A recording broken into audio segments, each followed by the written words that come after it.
Price Lord. Price Lord. உண்மையான கிறிஸ்தவ அனுபவம்னா என்ன? கொஞ்சம் அதை விளக்கமாக சொல்ல முடியுமா? கண்டிப்பாக.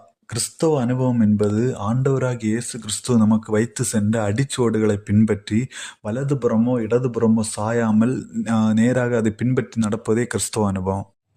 ஓகே, அப்போ எப்படி கிறிஸ்தவ அனுபவத்தில் நடக்கணும்? எப்படி கிறிஸ்தவ அனுபவத்தில் நடக்கணும்னா, பரிசுத்த வேதாகமம் சொல்லியிருக்கிறதான சட்டத்திட்டங்களை கடைப்பிடித்து தான் நடக்க முடியும். எப்படி என்றால், நம்மை நாமே தாழ்த்தி மகிமைப்படுவது நாம் அல்ல, கிறிஸ்துவை மகிமைப்பட வேண்டும். நாம் எந்த ஒரு செயல் செய்தாலும் அது கிறிஸ்துவின் மகிமைக்கேற்ற பிரகாரமே அந்த செயலை செய்ய வேண்டும். நம்மளுடைய மகிமைக்காகவோ இல்லை நம்மளை யாராவது ஏதாவது பெருமையாக நினைப்பார்களோ அதற்காக அல்ல. நம்ம எந்த செயலை செய்தாலும் அதில் கிறிஸ்துவை மகிமைப்பட வேண்டும். நம்மை தாழ்த்தி நம்மை வெறுமையாக்கி நம்ம வலதுபுறமோ இடதுபுறமோ சாயாமல் அந்த சட்டத்திட்டங்களை அந்த சத்தியத்தில் பரிசுத்த வேதாகமத்தில் சொல்லப்பட்டிருக்கிற சத்தியங்களை கடைபிடித்து அதிலிருந்து எதையும் கூட்டவோ குறைக்கவோ செய்யாமல் அதில் உண்மையாக நடப்பதே ஒரு உண்மையான ஒரு அனுபவமாக இருக்கிறது. ஓகே, அப்போது இப்போ இருக்கிற கிறிஸ்தவம் கரெக்டா? இப்போ இருக்கிற கிறிஸ்தவம் தேவனுக்கு பிரியமாக உண்மையாக சட்டத்திட்டங்களை கடைபிடிக்கிற ஆதிகால அனுபவத்தில் இருக்கக்கூடிய கிறிஸ்தவர்களும் இருக்கிறாங்க.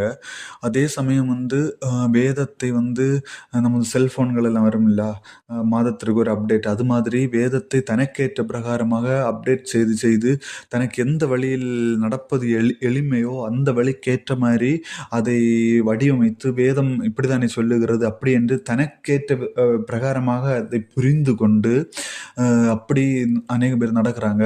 குறிப்பாக சொல்லணும்னா, ஒரு ஸ்டேஜில் பிரசங்கம் கொடுக்கறதா இருக்கட்டும், ஒரு ஸ்டேஜில் பாடுகிறதா இருக்கட்டும், அவர்கள் என்ன பண்ணுகிறாங்கன்னா அந்த இடத்துல தனக்காக ஒரு கூட்டம், தான் பாடுகிறதை கேட்பதற்காக ஒரு கூட்டம் வர வேண்டும், தன்னுடைய செய்தியை கேட்பதற்காக ஒரு கூட்டம் வர வேண்டும் அப்படின்னு அநேக பேர் இருக்கிறாங்க.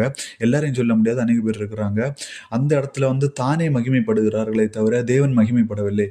அதே போல் பணத்திற்காக ஊழியம், அதே மாதிரி ஏதோ சும்மா ஒரு பரிசுத்த வேதாகமும் வேண்டாம் என்று விளக்குனதான செய்கைகளை செய்து நம்ம கிறிஸ்தவத்துக்கு தேவனுக்கு இப்போ அநேக பேர் சோசியல் மீடியாக்கள்ல எல்லாம் பார்க்கும்போது இயேசு நாமம் தூஷிக்கப்படத்தக்கதான ஒரு கிறிஸ்தவ வாழ்க்கை அநேக பேர் இருக்கிறாங்க. குறிப்பாக சொல்லணும்னா, தேவன் என்ன சொல்லியிருக்கிறார், ஒரு கணத்தை அடித்த மறுகணத்தையும் காட்டி கொடுக்க வேண்டும் என்று சொல்லியிருக்கிறார். இந்த காலத்தில் சண்டைகளையும் போட்டுக்கொண்டு தேவனுக்கு பிரியமில்லாத ஒரு சாட்சி கேடான முறைமையான கிறிஸ்தவ வாழ்க்கையில் வாழுகிறாங்க. அப்போது தேவனுக்கு பிரியமாக வாழுகிறவர்களும் இருக்கிறாங்க, தேவனுக்கு பிரியமுள்ள வாழ்க்கையும்